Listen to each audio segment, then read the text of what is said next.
आज मैं आपके साथ बहुत ही टेस्टी सा लाजवाब रेसिपी शेयर करने वाली हूँ। देखने में लग रहा है ना कि ये बिल्कुल नॉनवेज है, तो आप भी अगर इस तरीके से रेसिपी बनाते हैं तो आपका भी बिल्कुल बढ़िया सा टेस्टी सा बनने वाला है। और एकदम ये जो है ना एकदम सॉफ्ट सा गल जाएगा, बिल्कुल ही दिक्कत नहीं आने वाली है। तो सबसे पहले हमें प्याज काट लेना है। मैंने 4 मीडियम साइज का बिल्कुल बारीक पतला पतला काट लिया है। और काटने के बाद इस तरीके से खूब अच्छे तरीके से इसके जो स्लाइसेस है अलग अलग कर लीजिएगा। और जब अलग अलग हो जाए तो फिर कढ़ाई में सरसों तेल डालेंगे। और सरसों तेल जब काफ़ी बढ़िया से गर्म हो जाए तब प्याज डाल देंगे। और सारा प्याज डालने के बाद बिल्कुल तेज़ आंच पर फ्राई करते रहेंगे। जब तक फ्राई हो रहा है प्याज, तब तक यहाँ पे मैं थोड़ा सा गरम मसाला ले रही हूँ, जिसमें से 1 चम्मच जीरा, 1 बड़ी इलायची, 2 छोटी इलायची, 3 लौंग, थोड़ा जावित्री है, आधा चम्मच काली मिर्च और 2 टुकड़ा दालचीनी का है। धीमी धीमी आंच पर इसे रोस्ट करेंगे, भून लेंगे। ज़्यादा इसे नहीं भूनना है। जब हल्का सा खुशबू आने लग जाए तब इसे हटा लेंगे और इसका फाइन पाउडर बना लेंगे। फाइन पाउडर बनाने के बाद इस तरीके से इसे छान लीजिएगा और इसे अलग कर लीजिएगा। और ये रहा हमारा पाउडर बनाया हुआ। पाउडर बन चुका है। यहाँ पे मैंने करीब 3 घंटे के लिए रोगन बादाम, जिसे बड़ा बादाम कहते हैं, और काजू फूलने के लिए डाल दिया था। जब फूल गया था तो मैंने बादाम का छिलका उतार लिया है। और टोटल मिलाकर 1 मुट्ठी है बादाम और काजू मिलाकर। पानी में काफ़ी बढ़िया से फूल जाए तब इसे थोड़ा सा पानी डालकर इसका पेस्ट बना लेना है। तो देखिए कुछ इस तरीके से आपको पेस्ट बना लेना है। तैयारी हमने कर लिया है मसालों का और पेस्ट का। यहाँ पे हमारा प्याज भी काफ़ी बढ़िया से फ्राई हो गया है। तो इससे ज़्यादा प्याज को फ्राई नहीं करना है, क्योंकि ये अपने गर्माहट में भी तेल से निकालने के बाद ये पकता है। अब इसे ना फ्रीज में रख दीजिएगा। अगर आपके पास फ्रीज है तो प्याज को फ्राई करने के बाद फ्रीज में रख दीजिएगा। यहाँ पे हमने आधा केजी कटहल लिया है और कटहल को मैंने बॉयल कर लिया है, यानी कि पका लिया है। और ये 80% मैंने पका लिया है। उसका छिलका भी उतार लिया है।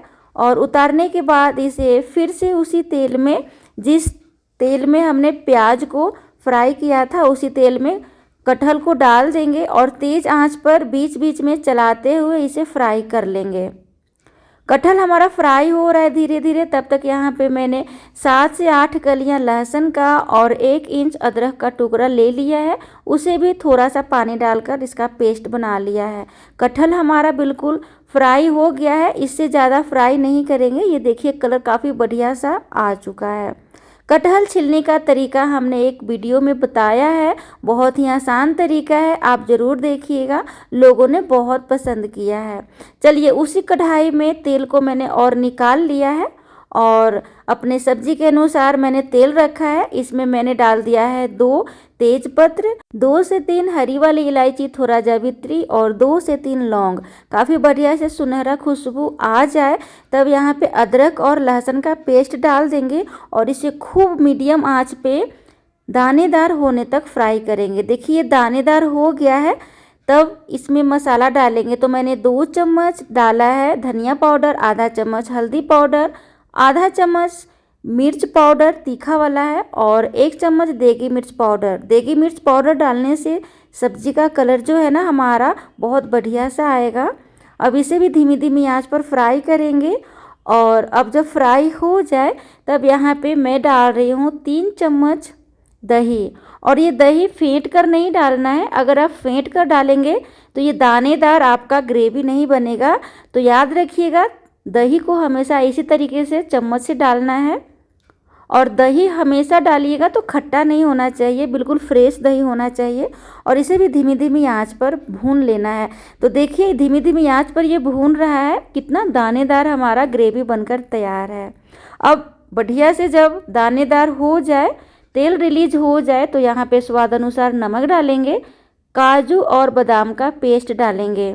इसे भी काफ़ी बढ़िया से धीमी धीमी आंच पर भून लेंगे। सारा प्रोसेस आपको इसी अनुसार करना है ताकि आपका कटहल का जो कोरमा बने बहुत ही दानेदार बने, लजीज बने, खाने में बहुत ही स्वादिष्ट बने। मसाले को कवर करके काफ़ी धीमी धीमी आंच पर तेल रिलीज होने तक भून लेंगे और जब इस तरीके से तेल ऊपर आ जाए तब हमने जो फ्राई किया था कटहल उसे डाल देंगे। मसाला जो हमने तैयारी किया था, गरम मसाला जो रोस्ट करके हमने डाला था उसे भी डाल देंगे। यहाँ पे 1 चुटकी डाला है जायफल पाउडर। दोस्तों, जायफल का पाउडर अगर आपको पसंद नहीं है तो मत डालिएगा। थोड़ा सा जायफल लेकर आप कूट लीजिएगा, आपका जायफल का पाउडर बनकर तैयार हो जाएगा। उसे काफ़ी बढ़िया से मैंने मिला लिया है। हमने जो प्याज को फ्राई कर लिया था ना, इसे मैंने फ्रीज में रख दिया था। फ्रीज में रखने से क्या होता है कि ये बहुत ही जल्दी क्रिस्पी हो जाता है। तो इस तरीके से जब इसे तोड़ते हैं, बहुत ही बारीक बारीक इसको कर लेते हैं हाथों से ही, तो काफ़ी बढ़िया से क्रिस्पी के कारण हो जाता है। तो बहुत अच्छा से प्याज को कर लीजिएगा, हाथों से मसल लीजिएगा, बिल्कुल ही दानेदार बन जाएगा। उसके बाद कटहल में डाल देंगे, मिक्स करेंगे और यहाँ पे थोड़ा सा पानी डालेंगे, ज़्यादा पानी मत डालिएगा। अच्छे से मिक्स करेंगे। और दोस्तों, ये जो रेसिपी है ना, ये बहुत ही ज़्यादा अच्छा टेस्टी सा बनकर तैयार होता है। ये कटहल का कोरमा है, बहुत ज़्यादा बढ़िया बनता है। तो धीमी धीमी आंच पर हमारा कटहल का कोरमा बनकर तैयार है। इसे ज़्यादा पकाने की ज़रूरत होती नहीं है क्योंकि कटहल हमारा फ्राई किया हुआ था और बॉयल किया हुआ था। तो दोस्तों, आप भी अपने घर में इस तरीके से कटहल का कोरमा ज़रूर बनाएं। वीडियो अगर थोड़ा सा भी पसंद आए तो लाइक और सब्सक्राइब करना बिल्कुल ना भूलें। Thank you.